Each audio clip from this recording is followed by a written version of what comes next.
Good morning all. मैं mister P. वैसे तो मैं पर्सनल ब्लॉग नहीं बनाया करता हूँ, पर आज मौका ही कुछ ऐसा है क्योंकि कुछ दिनों से गुवाहाटी में स्थित कामाख्या मंदिर, इसके बारे में मैं बचपन से सुनता आ रहा हूँ।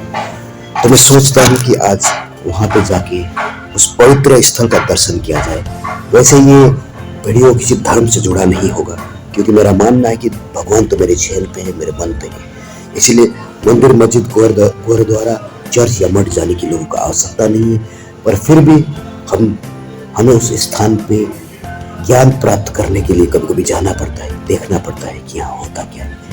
क्या पता मेरे आने वाली किताब क्वांटम फिजिक्स के कहीं राज, कहीं फॉर्मूलेज भी वहाँ मुझे मिल जाए, क्योंकि ये सारे स्क्रिप्चर से ही जुड़े हुए हैं। इसीलिए आज का दिन काफ़ी बेहतरीन है मेरे लिए, खुशनुमा है, ये पवित्र पल है। इसलिए मैं इस वीडियो को भी आपके साथ में शेयर कर रहा हूँ। और ये पर्सनल ब्लॉग मेरा बनाने का मकसद भी यही है कि शुरुआत कामाख्या मंदिर से किया जाए। आइए आगे चलते हैं।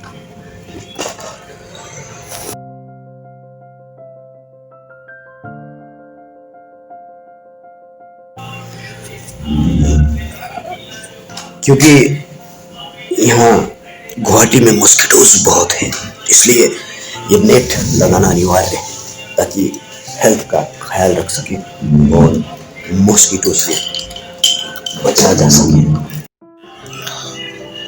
मेरा मानना है कि दिन की शुरुआत किसी फ्रेशनेस के साथ होना चाहिए, क्योंकि आज मंदिर जाना है, इसलिए मेरा एक्सरसाइज का कोई भी शेड्यूल्स नहीं है। वरना मैं सुबह उठ के थोड़ा सा एक्सरसाइज तो जरूर करता हूँ या योगा करता हूँ, पर सुबह उठते ही ऐसे जूस या कुछ प्रोटीन अगर आप लेते हैं तो आपके लिए अच्छा है, क्योंकि बॉडी का मेटाबॉलिज्म नीचे डाउन होता है। तो सुबह उठते ही कुछ हल्का सा स्वीट खाना जरूरी है। बनाना भी आप ले सकते हैं, पर लोगों का एक गलतफहमी है कि चाय पीने से बॉडी स्टिमुलेट होता है, ऐसा नहीं है। खैर, इस टॉपिक पे हम बाद में बात करेंगे। फिलहाल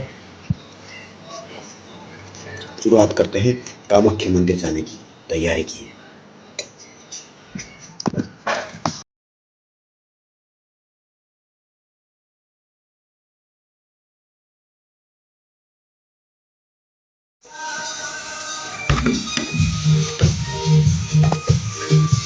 तो ये सफर आज शुरू होता है कामाख्या मंदिर जाने के लिए। अब कुछ ही देर में यहाँ घर के पास से ही मैंने ओला का बंदोबस्त किया। मेरा क्या बात ही होगा।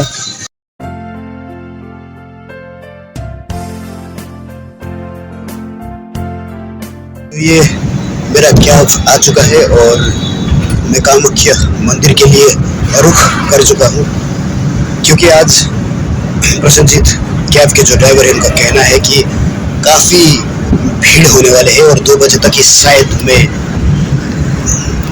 दर्शन कर पाऊँ। पर जो भी है, let's see what will be the next. हाँ प्रसन्नजीत, सुना है कि वहाँ का पानी जो है वो लाल हो जाता है, ये क्या सही है क्या? हाँ चाहिए। क्यों लाल होता है ये वैसे? क्यों है? भगवान का इच्छा है।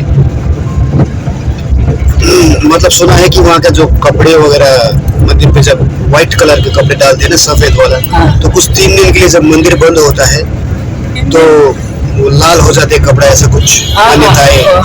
हम लोग भी ऐसे ही सुना है, लेकिन आज तक किसी ने देखा नहीं है। मतलब मंदिर तो बंद रहता है, शायद पुरोहित पुजारी ही देखते हो। हाँ, पुजारी देखता है। और वो कौन सा महीने में होता है वैसे? जो हर महीने में। हर महीने में एक बार? मतलब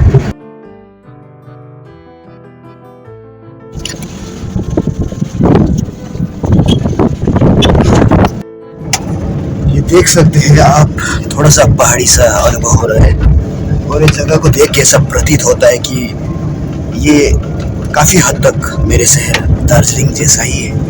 थोड़ी सी चढ़ाव है, थोड़ा सा हिल्स है, और अब हम ये पहाड़ी से चढ़ते हुए कामाख्या मंदिर की ओर रुख कर रहे हैं। अभी कुछ ही पल बाद हम वहाँ पे पहुँच जाएंगे।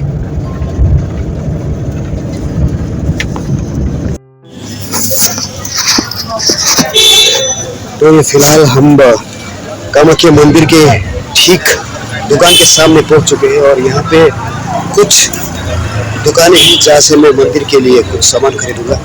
क्या रेट पड़ेगा वैसे इनका, क्या रेट है? सब अलग अलग दाम है।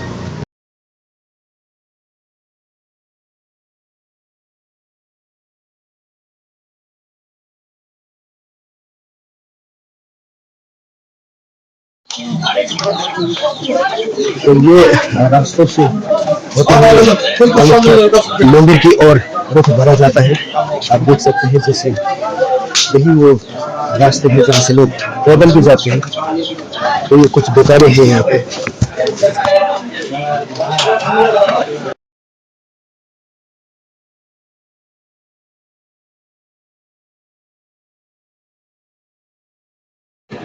मंदिर प्रवेश से पूर्व ही दीवारों पर बने ये ढांचा कदाचित ऐतिहासिक एहसास दिलाता है।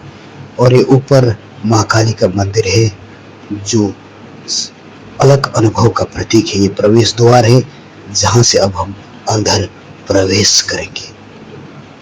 तो ये है यहाँ के मेन गेट जहाँ से हम अंदर प्रवेश कर सकते हैं।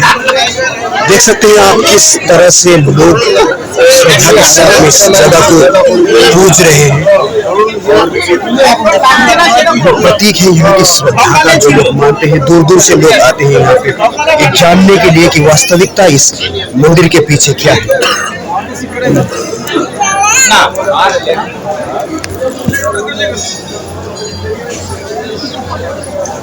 फोटो बनाएगा।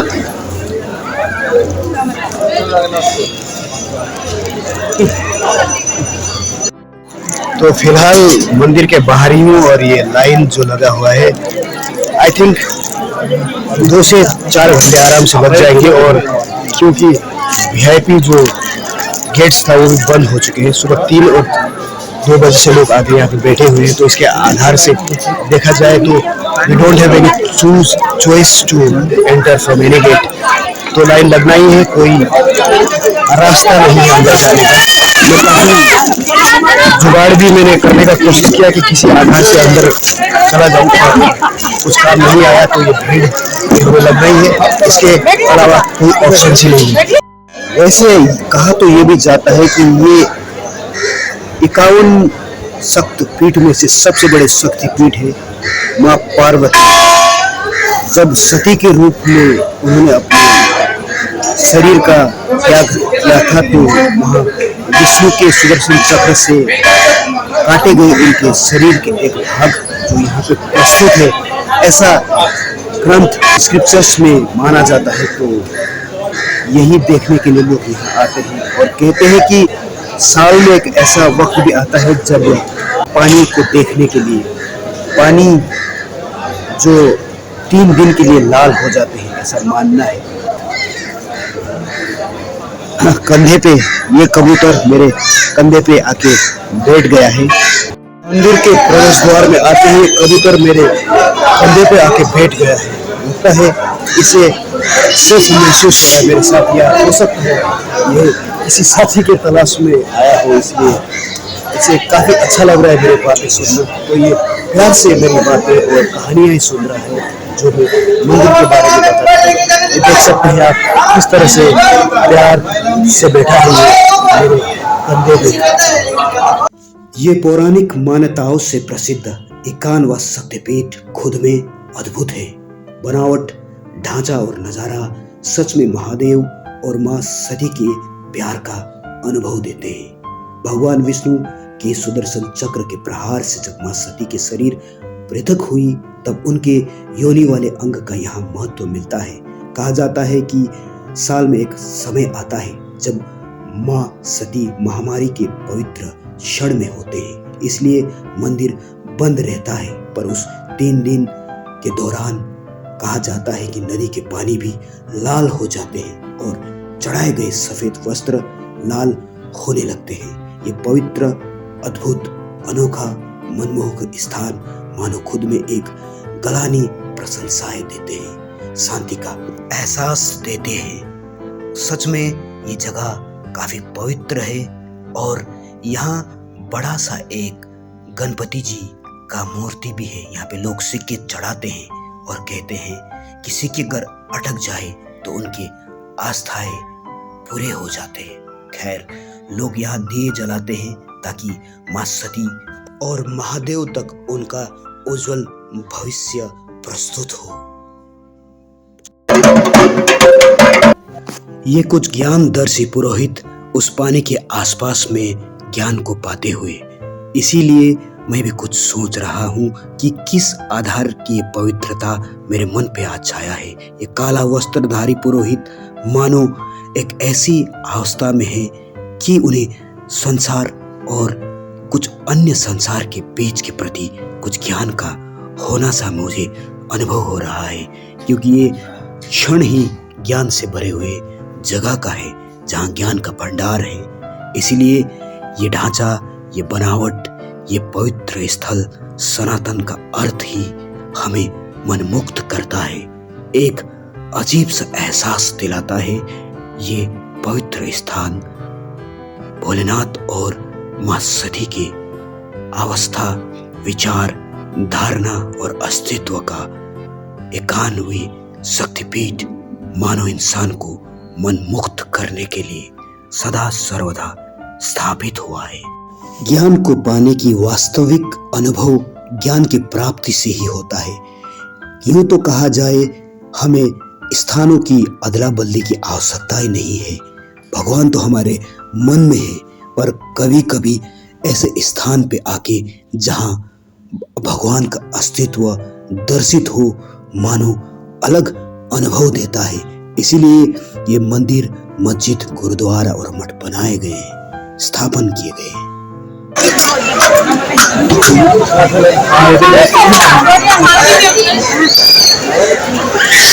तो इसी तरह से आज का ये दिन संपूर्ण हुआ और पवित्र स्थल पर आकर जो अनुभव मैंने महसूस किया है, यहाँ पे हर किसी को एक बार आना जरूर चाहिए, क्योंकि न्यू ईयर के दिन पे लोग पार्टियां करते हैं, डिस्कोस करते हैं या कहीं फालतू के खर्च करते हैं, और कभी कभी इस तरह से अकेला जगह में आके अपने अनुभव को खुद से बांटना, अपने आप को पाना, इसका सुकून ही कुछ अलग है। आप इस चीज को तभी महसूस कर सकते हैं जब आप यहाँ आए और इस पीठ की शक्ति को समझने का प्रयास करें। मैं तहे दिल से धन्यवादी हूँ भोलेनाथ जी का, क्योंकि उन्होंने मुझे आज के दिन मां सती के 91 शक्तिपीठ का दर्शन करने, रूबरू होने का सौभाग्य दिए। ये 2022 का आखिरी दिन मेरे जीवन भर के लिए यादगार रहेगा, पवित्र रहेगा, क्योंकि ये कार्यवान सिद्ध हुआ है। यहाँ आके मैंने एक नए अनुभव को पाया है, नए पावन स्थिति को जाना है। ये उम्मीद में कि आने वाले दिन भी ऐसे पवित्र ही रहेंगे, सदा सर्वदा के लिए पावन रहेंगे। सोचिएगा जरूर। धन्यवाद।